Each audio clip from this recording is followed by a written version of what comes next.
उन भगवान अरहत सम्यक संबुद्ध को मेरा नमस्कार है। नमो बुद्धाय उपासकों। आज हम तथागत सम्यक संबुद्ध ने बताए हुए कल्याण मित्र की संगति के शुभ परिणाम के बारे में सुनेंगे। हमारे शास्त्र तथागत सम्यक संबुद्ध कहते हैं, इस संसार में दो ऐसे सत्पुरुष हैं जो प्रादुर्भूत होने के बाद, वे इस संसार मनुष्य लोक में उत्पन्न होने के बाद मनुष्यों का अधिक से अधिक कल्याण होता है। मनुष्य सुखी बनते हैं तथा सुखपूर्वक जीवन जीते हुए सुगतिगामी स्वर्ग लोक में जाते हैं। वे कौन से दो लोग होते हैं? भगवान कहते हैं, एक वे महापुरुष जो 32 महापुरुष लक्षणों से संपन्न, संपूर्ण पृथ्वी पर एक छत्र राज्य संभालने वाला चक्रवर्ती सम्राट जब मनुष्य लोक में उत्पन्न होता है, तब पृथ्वी पर के समस्त जनता, समस्त प्रजा पंचशील में प्रतिष्ठित होती है। शील के साथ जीवन जीते हुए, नैतिकता के साथ जीवन जीते हुए सुख से जीवन जीते हैं और अपना देह छोड़ने के बाद अधिक से अधिक लोग सुगतिगामी बनते हैं। और दूसरे महापुरुष होते हैं लोकनाथ तथागत अरहत सम्यक संबुद्ध। जब संसार में उत्पन्न होते हैं, तब इस विश्व के समग्र मनुष्यों में अधिक से अधिक मनुष्य शीलवान बनते हैं, पुण्य करते हैं और सुगति भूमि के सभी सत्व भी अधिक से अधिक लोग सन्मार्ग से जीवन जीते हुए सुखी बनते हैं। इस तरह से इन दो सत्पुरुषों के कार्यकाल में मनुष्य का अधिक से अधिक कल्याण होता है। भगवान ने कहा है, कल्याण मित्रों की संगति करना उत्तम मंगल है। यानी अपना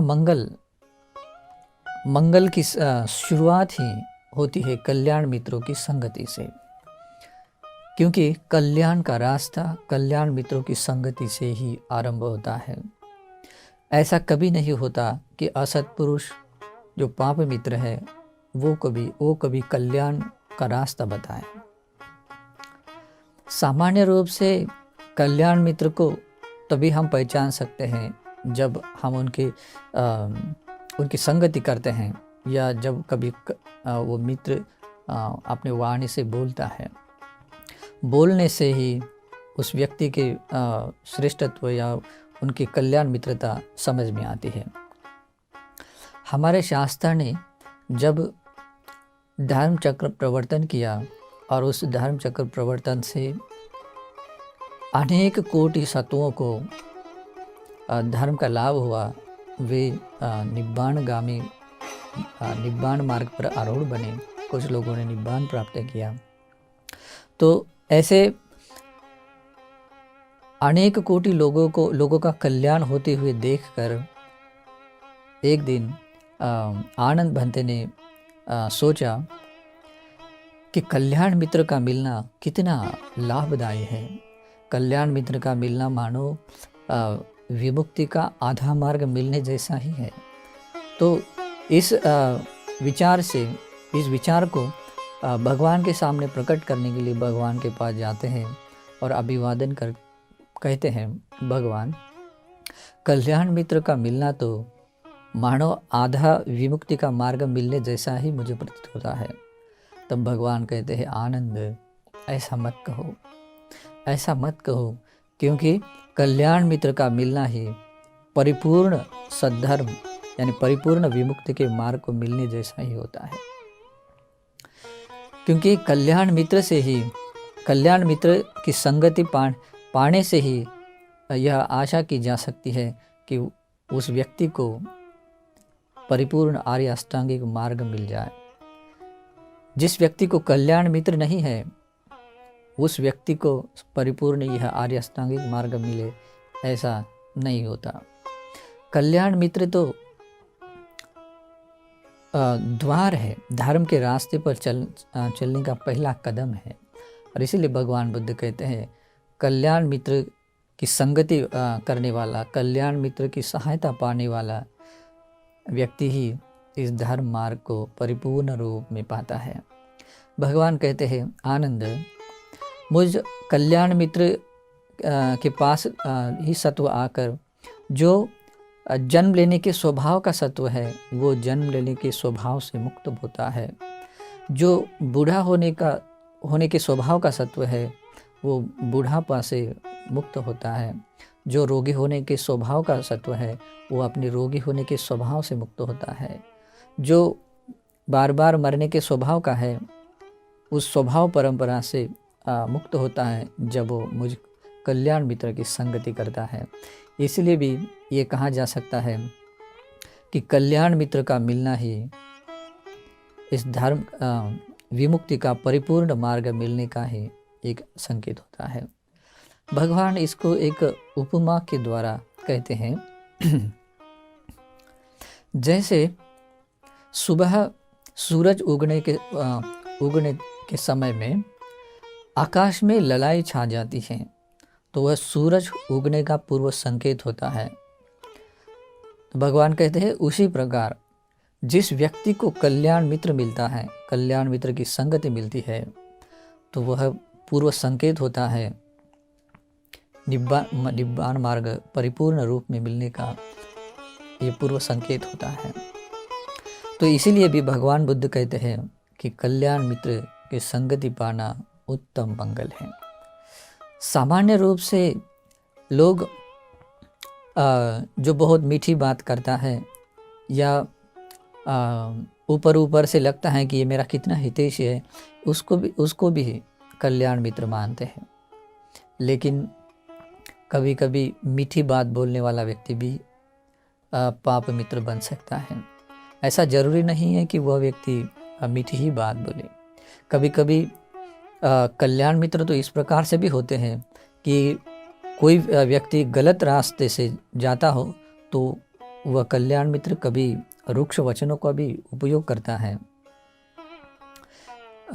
उसको उस गलत रास्ते से हटाता है और ये गलत रास्ता है, इस रास्ते से मत जाओ करके दृढ़ता से बोलता है। लेकिन वो सामने वाला व्यक्ति अगर सत्पुरुष नहीं है तो उसको वह उपदेश अप्रिय लगता है, और जो अगर सत्पुरुष होता है तो सचमुच वो जानता है, अरे ये तो मेरा कल्याण मित्र है, मुझे बुराई से हटाता है, मेरा भला चाहता है, मुझे दुख विपत्ति में गिरना नहीं चाहता है, मुझे दुख विपत्ति में जाते हुए नहीं देखना चाहता है। तो इस प्रकार से सोचते हुए उसको वह कल्याण मित्र और प्रिय लगता है। और जो असत्पुरुष होता है तो उस प्रकार के उपदेश अववाद से वो उसको अप्रिय लगता है। हम बहुत सारे लोग देखते हैं कि हम कुछ अच्छाई की बात बोलते हैं तो उसको बहुत बुरा लगता है। ये असत्पुरुष का स्वभाव होता है। लेकिन सत्पुरुष व्यक्ति धन्य समझता है, अरे मुझ पर अनुकंपा की और अनुकंपा कर मुझे इस गलत रास्ते से दूर किया। भगवान बुद्ध कहते हैं कल्याण मित्र जब हमें मिलता है तो भगवान कहते हैं उस व्यक्ति का विमुक्ति की ओर का रास्ता आरंभ हो जाता है। इसलिए भी भगवान बुद्ध ने श्रोतापत्ति के 4 अंगों में एक अंग बताया है कल्याण मित्र की संगति पाना। कल्याण मित्र की संगति जब पाता है व्यक्ति तो वह विमुक्ति के मार्ग पर आरूढ़ बनता है। विमुक्ति के मार्ग पर आरूढ़ बनने का एक पहला अंग वो परिपूर्ण करता है, क्योंकि उसी से आगे का रास्ता खुला होता है। इसीलिए भी हमें कल्याण मित्र को पहचानना चाहिए, कल्याण मित्र की संगति करना चाहिए। भगवान बुद्ध कहते हैं कल्याण मित्रता ऐसी होती है अपरिपक्वाय चेतो विमुक्तिया पंचधम्मा परिपाकाय संवर्तति। ये जो अपरिपक्व चेतो विमुक्ति है उसको परिपक्व करने के लिए ये 5 बातें कारण बनती हैं, और उसमें से है पहला है कल्याण मित्रता, कल्याण सहायता। यानी कल्याण मित्र की संगति पाना, कल्याण मित्रों की सहायता पाना ही इस जो अपरिपूर्ण चेतो विमुक्ति है उसको परिपूर्ण करने में हेतु प्रत्यय बनती है, कारण बनती है।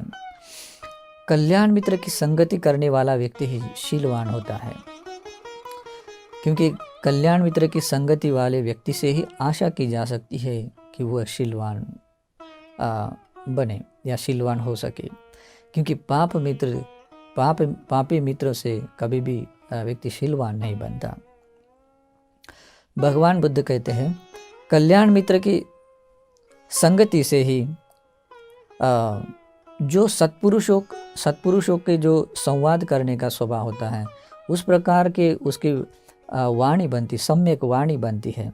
और जैसे कि उसे 10 कथा कहते हैं, उस 10 कथाओं में आती है अपिच्च कथा, यानी अल्पिच्च कथा। माने अपने भीतर कुछ गुण है तो उसको बढ़ा चढ़ा कर किसी को बताता नहीं है। अगर किसी ने अपना गुण देख भी लिया तो बताते समय बहुत अल्प मात्रा में बताता है। तो इस प्रकार अपने गुणों को दूसरों के सामने ज़्यादा प्रकट नहीं करता, पाप इच्छा नहीं रखता और अल्पिच्छ बनता है। संतुष्टि कथा, जो कुछ भी जैसा भी चीवर हो या भोजन हो या जिस प्रकार के चीज़ों को पाता है उसी में वो संतुष्ट होता है और उसी के अनुरूप वह कथा से लाभ करता है। उसके बाद में है पविवेक कथा। एकांत में रहने के लिए जो उसके शुभ परिणाम हैं, वो शुभ परिणामों के बारे में बोलता है। असंसर्ग कथा, माने ऐसे ही वाणी बोलता है, जो ऐसे ही बात बोलता है कि जो जन समूहों के बीच में जो रहने के जो आदिनव है, दुष्परिणाम है, उसको बताता है और उस जन समूह से अलग होकर एकाकी रहने का जो शुभ परिणाम है उसी के बारे में बोलता है। वीर्यारंभ कथा, यानी अपने भीतर के अनुत्पन्न अकुशल को उत्पन्न न होने के लिए और उत्पन्न अकुशल को दूर करने के लिए जो वीर्य होता है, तो उसी के शुभ परिणाम को और उसके शुभ आनिसंस को ही वो बताता है। बाद में शील कथा, समाधि, प्रज्ञा, विमुक्ति ज्ञान, दर्शन कथा आदि से ही वो संवाद करता है। तो ये अपेक्षा की जा सकती है कि जिसको कल्याण मित्र की संगति मिलती है वही इन 10 कथाओं के साथ जीवन जीता है। और भगवान बुद्ध कहते हैं वह व्यक्ति आरද්ධ वीर्यो विहरति। आरද්ධ वीर्यो यानी जब कभी अपने भीतर कोई अकुशल उत्पन्न होता है तो उस अकुशल को दूर करने के लिए उसका वीर्य आरंभ किया होता है, उसको तत्क्षण उस अकुशल को दूर करने के लिए प्रयास करता है। अपने भीतर जो कुशल नहीं है उस कुशल को पाने के लिए, उसका अपने भीतर उत्पन्न करने के लिए वीर्य आरंभ किया हुआ होता है। और जो अपने भीतर कुशल है उसकी आरक्षा करने के लिए, उसकी स्थिति बनी रहने के लिए तथा उसको बढ़ाने के लिए वो हमेशा वीर्य आरंभ करने वाला होता है। और वह व्यक्ति प्रज्ञावान होता है। तो भगवान बुद्ध कहते हैं प्रज्ञावान व्यक्ति यानी जिसको इस संसार के स्वभाव को या उपादान, स्कंद, आयतन, धातु आदि के उदय और व्यय के स्वभाव में, अनित्य, दुख, अनात्म के स्वरूप में जिसको ज्ञान होता है, उस ज्ञान से युक्त होता है, तो वो व्यक्ति प्रज्ञावान होता है। तो भगवान बुद्ध कहते हैं कल्याण मित्र की संगति वाला व्यक्ति ही शीलवान होता है। शीलवान व्यक्ति 10 कथा से युक्त बनता है। कल्याण मित्रों की संगति वाला व्यक्ति ही आरද්ධ वीर्य संपन्न बनता है। कल्याण मित्रों की संगति वाला व्यक्ति ही प्रज्ञावान बनता है और कल्याण मित्र से ही इन सारी बातों को वह व्यक्ति परिपूर्ण करता है। इस माने में भी भगवान बुद्ध कहते हैं कि विमुक्ति का परिपूर्ण मार्ग कल्याण मित्र की संगति से होता है।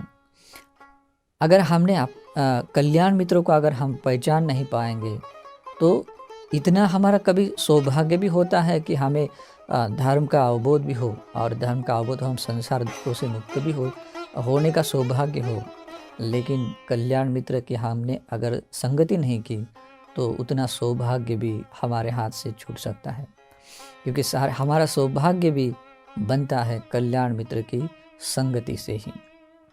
मैं एक उदाहरण बताता हूँ। भगवान के समय में एक वाराणसी में महाधन श्रेष्ठी, महाधन मतलब उसके पास 80 करोड़ स्वर्ण धन था और वो इकलौता पुत्र था और इतना ऐश्वर्य था कि सोच नहीं सकते। उसके माता पिता को भी लगा कि अगर इसकी पीढ़ियों 7 पीढ़ियों तक भी अगर ये धन खर्च करना चाहे तब भी वो धन खर्च नहीं होगा, तो और कोई शिल्प सीखने की ज़रूरत नहीं है, ऐसा सोचता है। ऐसे उसके माता पिता सोचते हैं। और जब वो युवा बनता है तो उसी प्रकार के धनवंत व्यक्ति की पुत्री से उसका विवाह होता है। उसको भी उसी प्रकार से उसको भी किसी प्रकार के शिल्प नहीं आती। तो बाद में जब जो गंवार लोग होते हैं, कुछ असत्पुरुष लोग इकट्ठा होकर सोचते हैं कि अरे इसके पास इतना बड़ा धन है, हम कैसे इसका धन हम उसका खर्च करें। तब उसको प्रथमतः नशीली द्रव सप्लाई करता है और इस तरह से उसको उस प्रकार उसको नशे की आदत डाल के फिर बहुत सारी बुरी आदतों को लगा के उसका सारा धन खर्च करता है। उसके माता पिता का धन जो 80 करोड़ था वो भी खर्च कर देता है। उसकी पत्नी की ओर से जो 80 करोड़ का धन था वो भी खर्च कर देता है और बाद में बहुत कर्जा लेने के बाद अपना घर बार सब कुछ गिरवी रख कर सब कुछ गवा देता है। बाद में हाथ में कटोरा लेकर वो भीख मांगता हुआ अपना जीवन यापन करता है। एक दिन भगवान चारे पिंडपात के लिए जाते हैं, तब उन महाधन श्रेष्ठी को देखते हैं और कहते हैं भिक्षुओं को, आनंद भंते को कहते हैं, आनंद क्या तू इस महाधन श्रेष्ठी को देख रहा है? अगर वह युवा काल में अगर बुद्ध शासन में प्रवर्जित होता तो वह अरहंत बन जाता और उसकी पत्नी अनागामी बन जाती। अगर और वो युवा काल में अगर धन कमाता तो धन कमाने वो पूरे वाराणसी में सर्वश्रेष्ठ व्यापारी, सर्वश्रेष्ठ धनवंत बनता। अगर मध्यम उम्र में अगर वो भिक्षु बनता तब भगवान कहते हुआ अनागामी बनता और उसकी पत्नी सकृदागामी बनती। अगर वह अंतिम काल में बुढ़ापे में भी अगर बुद्ध शासन में आता तब वह श्रोतापन्न बनता और उसकी पत्नी को भी धर्म लाभ होता। लेकिन ये तीनों ही लाभ उसने हाथ से गंवा दिए। ये एक ही कारण था, वो पाप मित्रों की संगति के कारण। तो इससे भी हम देख सकते हैं कि हमारा सौभाग्य होता है कि हमें अपना जीवन सफल करने का या सुखी बनाने का, लेकिन पाप मित्रों की संगति से वो सौभाग्य भी हम गवा बैठ सकते हैं। इसीलिए भी कल्याण मित्र ही हमारे भाग्य विधाता होते हैं। कल्याण मित्र से ही हमारे लिए विमुक्ति का द्वार खुल जाता है। इसलिए इस समाज में जितने भी रहने वाले लोग हैं अपने लिए कल्याण मित्र खोजे और कल्याण मित्रों की संगति करें। इससे हमारा निश्चित रूप से मंगल होगा, उत्तम मंगल होगा। हम यही आशा और प्रार्थना करते हैं कि आप सभी को कल्याण मित्र की संगति मिले और अपना जीवन सफल करने का सौभाग्य मिले। नमो बुद्धाय।